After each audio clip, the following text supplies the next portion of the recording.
ابو ذر غفاری رضی اللہ تعالیٰ عنہ قبیلہ بنو غفار ایک بڑی شاخ تھی قبیلوں میں سے، جو لوگ اس زمانے میں مالدار قبیلوں سے تعلق رکھتے تھے ان میں سے ایک بڑا نام تھا. ساری زندگی چودراہٹ کی، لیکن میلاد ایک انقلاب کا نام ہے. میں میلاد منانے والے دوستوں سے گزارش کرتا ہوں کہ آپ ہر سال میلاد منائیں، اور ہر سال میلاد کے بعد آپ تھوڑے بدل بھی جائیں، یعنی تھوڑے سے بدل جائیں. کچھ لوگ کہیں یار یہ داڑھی میں نے نا 12 ربیع الاول والے دن رکھی تھی، یہ میری میلاد والی داڑھی ہے. اور داڑھی رکھیں بھی نبی پاک کی مرضی کی. کس کی مرضی کی؟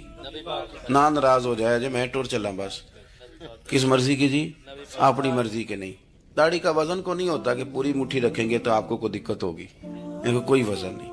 پوری رکھیں، جو حضور کا طریقہ مبارکہ ہے جو ہمیں ملتا ہے اس پر آپ توجہ فرمائیں. تو میں جو بات عرض کرنے جا رہا ہوں وہ میلاد انقلاب ہے. حضور سید عالم صلی اللہ علیہ وسلم کی بارگاہ میں آنے سے پہلے لوگ کچھ اور ہوتے تھے، اور یہاں سے ہو کے جاتے تھے تو پھر ان میں تبدیلی آتی تھی. میں سارا دن کرامتیں سناؤں نا کسی کو اپنے پیر صاحب کی اور اپنے گھر میں بھی کہ میرے حضرت بڑے، میرے استاد بڑے، لیکن بیوی کے ساتھ اگر میں ترش لہجے میں بات کروں گا تو وہ کہے گی یہ سکھاندے نے تینوں پیر صاحب. دوست کہیں گے یہ سکھاتے ہیں آپ کی کہانیاں نہیں چلتی، آپ کا کردار چلتا ہے. حضرت ابو ذر غفاری رضی اللہ تعالیٰ عنہ فرماتے ہیں چونکہ میں چودھری تھا، سیدنا بلال حبشی رضی اللہ تعالیٰ عنہ کے پاس میں بیٹھا تھا. کسی بات میں بات آگے بڑھی اور بڑھتے بڑھتے بات شکرنجی تک چلی گئی. رائے کے اختلاف نے باتوں میں تلخی پیدا کر دی، اور جب تھوڑے لفظ اور تیز ہوئے تو میں نے انہیں کہہ دیا چپ کر، تو ابشن کا بیٹا ہے. کس کے بیٹے تھے حضرت بلال؟ کہتے ہیں جب انہوں نے مجھے کہا میرا دل بڑا ٹوٹا، لیکن میں نے ارادہ کیا کہ میں نے حضور کی بارگاہ میں نہیں عرض کرنی. اب ہر بات کی ہم حضور کی بارگاہ میں شکایت کریں. لیکن میں جا کے مسجد میں بیٹھا اور جب سرکار آئے نا، ارادہ نہیں تھا کہ عرض کروں گا، لیکن حضور کا چہرہ دیکھا تو دکھ میرا خود ہی تازہ ہو گیا. رونے کا بھی تو تب ہی مزہ آتا ہے نا کوئی اپنا ملے تو. فرماتے ہیں کہ میرے آنسو نا بغیر اختیار کے چھلک پڑے اور میں کھل کے روئے، کھل کے. قربان جاؤں محبوب کے بھی حضور نے پاس نہیں بلایا، بلکہ نبی پاک اٹھ کے خود میرے پاس آئے اور مجھے کندھوں سے پکڑ کے سینے سے لگایا. اور جب میں کھل کے رو لیا تو حضور میرے آنسو پوچھنے لگے. کچھ شعر ایسے ہوتے ہیں جو کسی نے کہے ہوتے ہیں، اور کہنے والا جو ہوتا ہے وہ صاحب حال ہوتا ہے، تو اس میں کچھ خوبصورتی زیادہ ہی ہو جاتی ہے. ایک پنجابی کے شاعر ہمارے گجرات میں گزرے، بزرگ تھے، ان کا ایک شعر ہے، وہ کہتے ہیں ایک واری میری آنکھیاں چوں اونا نے اتھرو پونجے سن. ایک واری میری آنکھیاں چوں اونا نے اتھرو پونجے سن، ہن تے چسکا پہ گیا رونے دا. ایک واری میری آنکھیاں چوں اونا نے اتھرو پونجے سن، ہن تے چسکا پہ گیا رونے دا، تے ہر ویلے آہو زاری دا. تو میں روز رونے لگا ہوں. مزہ ہی بڑا آیا ہے جب سے محبوب نے چپ کرانا شروع کیا میرے عزیز. اور پھر حضرت بلال حبشی رضی اللہ تعالیٰ عنہ چونکہ حضور کے غلام تھے اور انہیں پتا تھا کہ سرکار میری ناز برداری کرتے ہیں، حضور نے چپ کرایا. فرمایا کیوں روتے ہو؟ تو عرض کرنے لگے یا رسول اللہ صلی اللہ علیہ وسلم، اگر میں ابشن کا بیٹا ہوں تو میری تو غلطی کوئی نہیں نا، یہ تو تقسیم اللہ کی ہے نا. الذی خلقک فسواک فعدلک فی ای صورت ما شاء رکبک. جس طرح وہ چاہتا ہے، جس کو چاہتا ہے اس طرح کی اس کی صورت بنا دیتا ہے. تو مجھے ابشن کا بیٹا کہا جاتا ہے، میری غلطی کیا ہے؟ حضرت بلال نے بھی نہیں بتایا کس نے کہا، لیکن نبی پاک صلی اللہ علیہ وسلم نے کیا فرمایا. امام یوسف صالحی نے لکھا ہے، ذرا غور کرنا بات پر، تسلیاں لوگ اور رنگ میں بھی دیتے ہیں پر یہ تسلی بڑی انوکھی ہے. حضور فرمانے لگے بلال اگر تو ابشن کا بیٹا ہے تو پریشان کیوں ہوتا ہے؟ کالے رنگ والی ماں کا بیٹا ہے تو پریشان کیوں ہوتا ہے اگر تیری والدہ کا رنگ کالا ہے تو؟ عرض کی حضور آپ کیا فرمانا چاہتے ہیں؟ تو سرکار فرمانے لگے میں 2 ماؤں کا بیٹا ہوں، ایک جناب آمنہ جنہوں نے مجھے پیدا کیا، اور ایک حضرت ام ایمن جنہوں نے میری پرورش کی، مجھے بڑا کیا. حضور فرمانے لگے میری ماں آمنہ کا رنگ گورا تھا اور میری ماں ام ایمن کا رنگ کالا ہے. تو فرمایا اگر تجھے کسی نے کالے رنگ والی ماں کا بیٹا کہا تو اسے کہہ دینا مدینے والی محبوب کے بھی تو ایک والدہ کا رنگ کالا ہے، تو کہہ دینا. حضرت بلال کہتے ہیں کہ وہ اس طرح کی تسلی تھی طفل تسلیاں نہیں جس طرح کی ہمیں دی جاتی، وہ اس طرح کی خوبصورت تسلی تھی کہ اس کے بعد میرا دل ایسا ٹھنڈا ہوا، پھر کسی کا تانا نہیں رہا، پھر کسی کی تکلیف نہیں رہی۔ رسول پاک صلی اللہ تعالی علیہ وسلم نے یہ جو آج تقسیم ہے ہمارے ہاں اونچ نیچ کی، چھوٹے بڑے کی، ذات برادری کی، حضور فرماتے ہیں میں نے پاؤں کے نیچے رکھ کے کچل دی، اب اس کا کوئی سٹیٹس نہیں رہا، اب یہ کوئی معاملہ نہیں۔ پھر میرے بھائی ایک معاملہ ہمارے اندر جو اور بڑی شدت کے ساتھ آیا ہے اور جس نے بڑا زور پکڑا ہے، وہ یہ ہے کہ ہم نا پڑھے لکھے لوگوں سے معذرت کے ساتھ، پڑھے لکھے لوگوں کا بھی ایک مسئلہ ہے، وہ دوسروں کو جاہل کہنا ضروری سمجھتے ہیں، الا ماشاء اللہ۔ میں اکثر کہتا ہوں کہ یہ تو آسان کام ہے نا، آپ نے کہہ دیا جاہل نہیں جی سارے پنڈ والے، یہ تو بڑا آسان کام ہے، تو جان چھڑانے والی بات ہے۔ ان پڑھ ہیں جی اس قوم دا کچھ نہیں بن سکتا، بھی تو آسان کام ہے، جان چھوٹ گئی۔ میں بھی کھڑا ہوتا ہوں نماز جنازہ کی امامت کرنے کے لیے، کبھی تو کہہ دیتا ہوں کہ جناب آج لوگوں کو نماز جنازہ کی دعا نہیں آتی، تو سوچتا ہوں کہ اگر کسی نے کھڑا کر کے پوچھ لیا کہ آپ نے کتنے لوگوں کو یاد کرائی ہے، ہم نے کبھی کہا کہ آؤ بیٹھو یاد کراؤں، تو اس کا جواب کیا ہے؟ تنقید کرنا آسان کام ہے اور تعمیر کرنا یہ مشکل مرحلہ ہے۔ عزیز دوست، ہمارے ہاں نا ان پڑھ بندے کے ساتھ اور اس بندے کے ساتھ جس کی سوچیں محدود ہیں، ہمارا رویہ اتنا تلخ ہوتا ہے۔ بھائی مزہ تو تب آتا ہے نا جب آپ کو، کچھ لوگ کہتے ہیں میں اچھے کے ساتھ اچھا ہوں، تو اچھے کے ساتھ تو ساری دنیا اچھی ہوتی ہے، آپ نے اس میں کیا کمال کیا؟ ترجیح آخرت کو، اللہ کی ذات کو۔ ہماری آخرت کس طرح ٹھیک ہو سکتی ہے، آخرت میں کامیاب کس طرح ہو سکتے ہیں، آخرت میں اللہ تعالیٰ کی رضا کیسے پا سکتے ہیں، اس کو ترجیح دینی چاہیے۔ نبی پاک صلی اللہ تعالیٰ علیہ وسلم کے بہت سارے صحابہ بڑی شانوں والے، ایک صحابی کا ہم آج ذکر کرنے جا رہے ہیں جن کا نام ہے حضرت ابو ذر غفاری رضی اللہ تعالیٰ۔ ہمارے صوفیاء تصوف میں ایک جملہ بولتے ہیں کہ تیرا تو فقر ابو ذر ہے، یعنی جن کو صحیح درویش کہتے ہیں نا، صحیح درویش۔ مولا علی شیر خدا رضی اللہ تعالیٰ عنہ فرمایا کرتے دو ہی تو بندے ہیں جو رب کے رستے میں کسی شے کی پرواہ نہیں کرتے۔ حضور کون سے؟ فرمایا ابو ذر غفاری ہے اور دوسرے علی المرتضیٰ ہے۔ مولا علی فرمایا کرتے یہ نا مسلمانوں میں سے چوتھے یا پانچویں مسلمان ہیں، شروع سے ایک سلیم الطبع آدمی، کچھ لوگ طبعاً بڑے نفیس ہوتے ہیں، طبعاً اللہ کی طرف سے شروع سے ہی۔ ان کا جو قبیلہ تھا بنو غفار، وہ راہزنی کرتا تھا، لوگوں کو لوٹ لیتا تھا، شروع میں یہ کام کیا، لیکن جب کچھ لوگوں کی چیخیں کانوں میں گئیں تو چھوڑ دیا، فرمایا نہیں یار طبیعت نہیں مانتی۔ اور نبی پاک کا کلمہ پڑھنے سے پہلے ہی بتوں کی پوجا چھوڑ کے رب کی عبادت شروع کر دی۔ لوگ پوچھا کرتے تھے آپ عبادت تو کرتے تھے پر منہ کدھر کرتے تھے؟ فرماتے تھے جدھر وہ کرا لیتا تھا کر لیتے تھے۔ کسی نے انہیں بتایا کہ مکے میں ایک شخص ہیں جنہوں نے اعلان نبوت کیا ہے، آپ کی طرح کی باتیں کرتے ہیں، انہوں نے اپنے بھائی کو بھیجا، ان کا نام انیس تھا، پتہ کر کے واپس آئے، بھائی کہنے لگے ابو ذر، ان کا نام جندب ہے، اصل میں ذر ان کے بیٹے کا نام ہے اور کنیت سے زیادہ معروف ہیں، ابو ذر غفاری کہلاتے ہیں۔ فرماتے ہیں کہ بھائی نے آ کے بتایا کہ وہ نیکی کا حکم دیتے ہیں، برے کاموں سے منع کرتے ہیں، صلہ رحمی کا پیغام دیتے ہیں، لیکن لوگ سارے مخالف ہیں۔ یہ چیز بھی بڑی کاؤنٹ ہوتی ہے، اسے نہ کاؤنٹ کیا کریں۔ لوگوں کی ترجیحات بدلتی ہیں، صبح کچھ، دوپہر کچھ، شام کچھ، اسے نہ کاؤنٹ کریں۔ انہوں نے اس بات کو کاؤنٹ کر کے بتایا کہ لوگ ان کے جو ہیں نا وہ مخالف ہیں سارے۔ تو حضرت ابو ذر غفاری کہنے لگے مجھے تسلی نہیں ہوئی، میں خود جا کے پتہ کروں گا۔ کہتے ہیں مکہ شریف آیا تو کسی ایسے آدمی سے پوچھ بیٹھا، میں تو کچھ اور سمجھا تھا، وہ کچھ اور نکلا۔ مکے والوں نے بڑا مارا، مکے پہنچ کے پہلی جو چیز ملی وہ مار کھانے کی تھی۔